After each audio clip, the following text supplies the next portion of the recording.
नमस्कार, मैं पेन वाजपेयी अपने YouTube चैनल मैं पेन वाजपेयी पे आपका बहुत बहुत स्वागत करता हूं। अगर आपकी क्वालिफिकेशन 10th पास है तो आपके लिए बहुत बड़ी वैकेंसी नए साल में आ रही है, वो है एसएससी एमटीएस 2022-23 की वैकेंसी।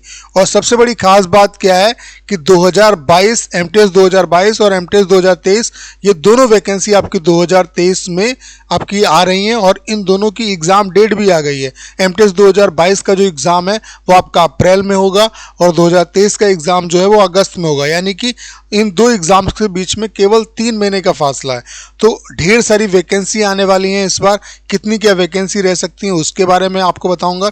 उसके अलावा इस बार क्यों ऐसा मौका है जो आपको बार बार नहीं मिलेगा, और सबसे बड़ी बात क्या है कि फॉर्म जो है उसको भरने में आपको एक छोटी सी गलती जो अक्सर स्टूडेंट कर देते हैं वो नहीं करनी है, उसके बारे में बताऊंगा। और यहाँ पे 18 से लेकर के 27 साल तक के बच्चे जो हैं वो फॉर्म को फिलअप कर सकते हैं।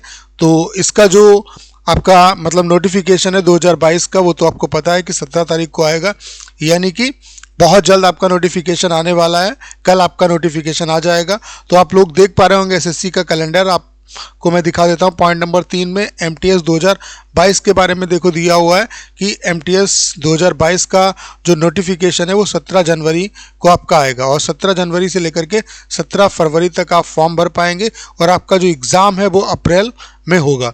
उसके अलावा आप लोग देख पा रहे होंगे जो एमटीएस 2023 का मतलब फॉर्म है वो आपका 14 जून से लेकर के 14 जुलाई तक उसका मतलब फॉर्म आप फिलअप कर पाएंगे। नोटिफिकेशन 14 जून को आएगा और एग्ज़ाम जो है वो अगस्त सितंबर में होगा, यानी कि इन दो एग्ज़ाम के बीच में केवल 3 महीने का फासला है।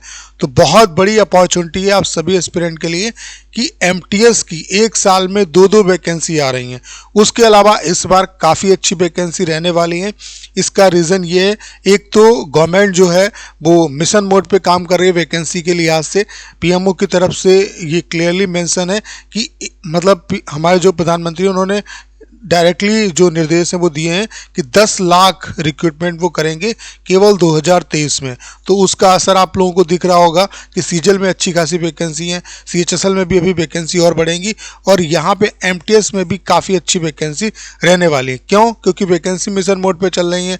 उसके अलावा यहाँ पे हवलदार जो हैं, हवलदार की 2021 में वैकेंसी आई थी, इस बार बहुत ज़्यादा उससे भी ज़्यादा वैकेंसी हवलदार की आने वाली है, क्योंकि अभी तक जितने भी हवलदार थे वो पुराने वाले थे। तो हवलदार के काफ़ी पद जो है वो खाली हैं, तो उन पर रिक्रूटमेंट होना है, तो ढेर सारे आपको हवलदार के पद मिलेंगे। उसके अलावा इनकम टैक्स डिपार्टमेंट में जो कैडर है वो रिस्ट्रक्चर हो रहा है, तो उस वजह से ढेर सारे जो पद हैं वो एमटीएस के क्रिएट होंगे। तो इस बार एमटीएस में काफ़ी अच्छी वैकेंसी 2022 में भी आपको देखने को मिलेंगी और 2023 में भी देखने को मिलेंगी।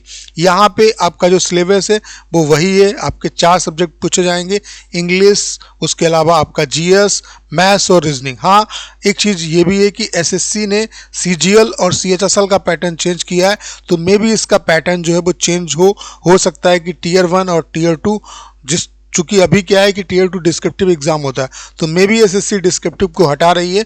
तो यहाँ पे डिस्क्रिप्टिव एग्जाम को हटा के कुछ और प्लान करे एसएससी। हो सकता है कि टीयर 1 जो मतलब नंबर ऑफ क्वेश्चन है उनको घटाए बढ़ाए, तो कुछ भी पैटर्न जो है आपका वो चेंज हो सकता है। उसके बारे में जब नोटिफिकेशन आएगा तो मैं आपको बताऊंगा। फिलहाल सब्जेक्ट ये 4 ही रहेंगे।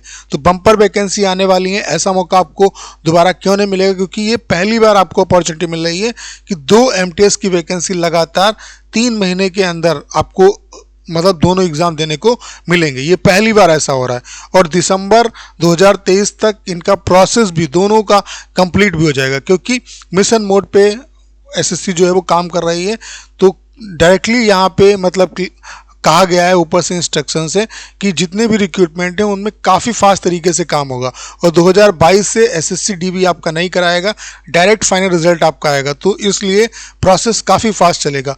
उसके अलावा फॉर्म भरने में क्या गलती आपको नहीं करनी है। ढेर सारे जो स्टूडेंट हैं वो क्या करते हैं, कुछ स्टेट सेलेक्ट करते हैं, बाकी ऑल इंडिया पोस्ट डाल देते हैं। देखिए, ऑल इंडिया और ऑल स्टेट में फ़र्क है। ऑल इंडिया की अलग से आपकी वैकेंसी आती हैं, तो अगर वहाँ पे वैकेंसी होंगी, कुछ बच्चे ये सोच लेते हैं कि ऑल इंडिया मैंने डाल दिया तो ऑल स्टेट हो गया, ऐसा बिल्कुल भी नहीं है। ऑल इंडिया में इसकी पार्टिकुलर वैकेंसी आती है। अगर इसकी कट ऑफ को आप क्वालिफाई करोगे, इसमें वैकेंसी मोस्टली कम रहती हैं, तो आप मतलब क्वालिफाई माने जाओगे। ऑल स्टेट आपको भरना है, ये बात ध्यान से समझिए, क्योंकि एमटीएस 2020 वाले ढेर सारे बच्चे हमारे पास आते हैं, पूछते हैं कि सर हमने ऑल इंडिया भरा है लेकिन मेरा एग्ज़ाम क्वालिफाई नहीं हुआ। तो आपको ऑल स्टेट भरना है। ऑल स्टेट मतलब जितने भी स्टेट हैं उन सबको प्रेफरेंस देना है। ऐसा क्यों मैं कह रहा हूँ, क्योंकि स्टेट वाइज यहाँ पे कट ऑफ बनती है। तो पता चला अगर आप सब स्टेट भरोगे तो जहाँ की कट ऑफ कम जाएगी, अगर आपके मिनिमम भी मार्क्स हैं तभी आप एग्ज़ाम क्वालिफाई कर ले जाओगे, आपके सिलेक्शन के चांसेस बहुत ज़्यादा रहेंगे। तो ये गलती आपको नहीं करनी है फॉर्म भरने में। फॉर्म को बहुत अच्छे तरीके से आपको भरना है।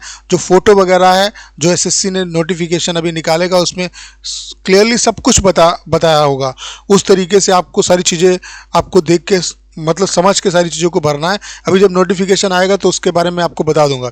बस एक छोटी सी इन्फॉर्मेशन थी जो मुझे आप लोगों को देनी थी कि जो बच्चे 10th पास हैं उनके लिए बहुत बड़ी अपॉर्चुनिटी है।